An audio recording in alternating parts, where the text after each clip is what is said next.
Just as self-discipline is the key to success, the lack of self-discipline is the major cause of failure, frustration, underachievement, and unhappiness in life.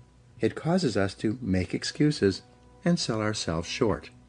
Perhaps the two biggest enemies of success, happiness, and personal fulfillment are first, the path of least resistance, and second, the expediency factor.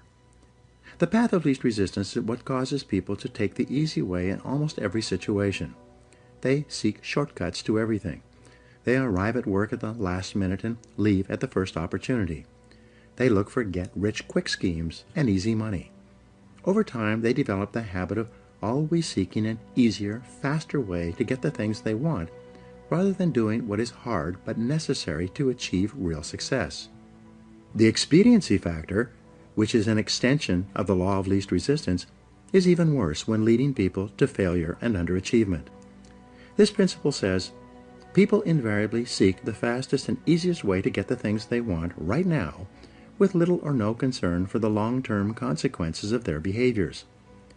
In other words, most people do what is expedient, what is fun and easy, rather than what is necessary for success. Every day, and every minute of every day, there's a battle going on inside of you between doing what is right, hard, and necessary, like the angel on one shoulder, or doing what is fun, easy, and of little or no value, like the devil on your other shoulder.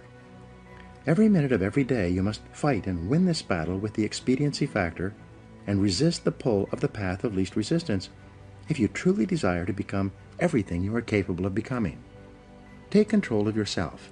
Success is only possible when you can master your own emotions, appetites, and inclinations. People who lack the ability to master their appetites become weak and dissolute, as well as unreliable in other things as well. Self-discipline can also be defined as self-control. Your ability to control yourself and your actions, control what you say and do, and ensure that your behaviors are consistent with your long-term goals and objectives is the mark of the superior person. Discipline has been defined as self-denial. This requires that you deny yourself the easy pleasures, the temptations that lead so many people astray, and instead discipline yourself to do only those things that you know are right for the long term and appropriate for the moment. Because that's what's interesting. I haven't come just to do a seminar and get paid, because I don't need the money. Okay, I take the money, but I don't need the money. Because I made my fortune a long time ago. But here's what I do need. I do need to know that my stuff lives on. That's why it's so exciting for when somebody shows me the notes they took 23 years ago. I say, wow, for this stuff to hang around and to serve somebody, when I'm off doing something else, the ideas are still working in someone's life. It's gone from somebody's notebook to someone else's notebook and someone else's notebook. So make this note. With ideas, you can affect the lives, directly and indirectly, of thousands, tens of thousands, and maybe for some of you, millions of people. Directly and indirectly. You can affect the lives of dozens of people, hundreds of people, some of you thousands of people, because the ideas you share won't be lost. They'll be invested in someone else who will pass them on, who will pass them on. Because some have come my way and gone on to do much bigger things that I've done. Tony Robbins sat in my seminar when he was 17. 17, he was on the Alps with his parents and he was sleeping in his car. And someone got him to come to my seminar, age 17. So you never know who's in the audience. And he worked for me for 3.5 years promoting my seminars, back then called Adventures in Achievement. 3.5 years. Finally ran one of my offices at age 20 in Los Angeles. Tony Robbins. Now he's a big-time superstar, bigger superstar than I am around the world. Unbelievable. And he mastered all the stuff. But around the world, now he's a bigger superstar than I am, by multiplied by who knows how many times. About the same time I met Tony, I was doing a seminar in Los Angeles, and in my audience was a young man, 19 years old. His name was Mark Hughes. And Mark Hughes started an incredible company called Herbalife. But these were teenagers now. Mark Hughes, 19, Tony Robbins, 17, the man whose notes I signed, 18. So it's incredible. You just don't know who's there ready or when the timing is right. And I've just hoped that this weekend was the right time for you. So it's a chance to never be the same again after this weekend, only by choice. You know, by choice, you can still go do the same old things. So jot this down. It takes more than one voice to help us to see, help us to think, help us to make decisions, help us to evaluate.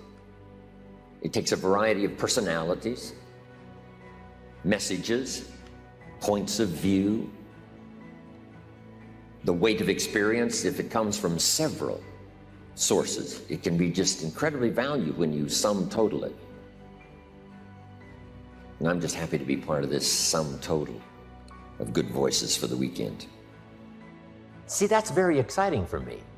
Here's what it does, and you might make this note, because you can do it with your children, and you know, we can do it physically through our children, grandchildren, and on down the line. A chance for immortality.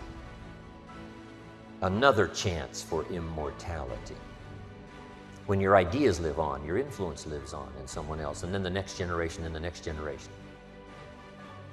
It's also possible for the evil to pass generation after generation. Becoming a person of high values, a person of principles, a person of honesty, a person that earns respect.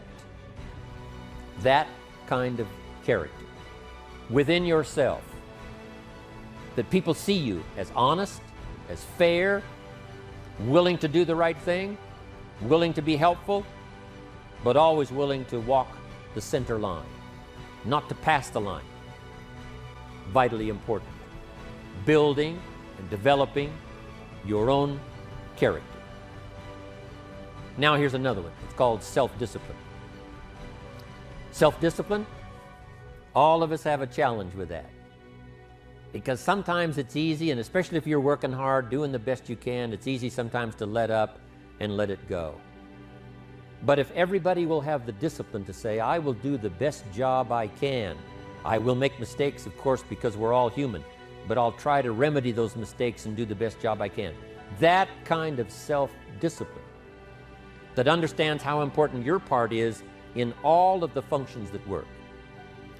And each one of the parts that are played is necessary to put on the broadcast, make it viable, make it real, make it powerful. Any couple of them missing, and it would be a disaster. But all of it put together, and it works like a charm. Each person developing the self-discipline to do their part, do their job. Here's the next one, self-confidence. Where does self-confidence come from? And this is the best advice I can give you on that. Not neglecting, first of all, the small daily disciplines. Self-confidence really comes from feeling good about yourself. And one of the best ways to feel good about yourself is at the end of the day to know that you poured it on. You did your best. If you conducted a meeting, you did the best you could. If you made a phone call, it was the best phone call you could possibly make. If you wrote a letter, it wasn't a casual letter, it was your best letter. At the end of those kind of days, when you feel good about yourself, self-confidence starts to rise. You know that if you can have this kind of a good day, you can have another one the next day, and those days become the weeks become the months, and the month becomes a powerful year.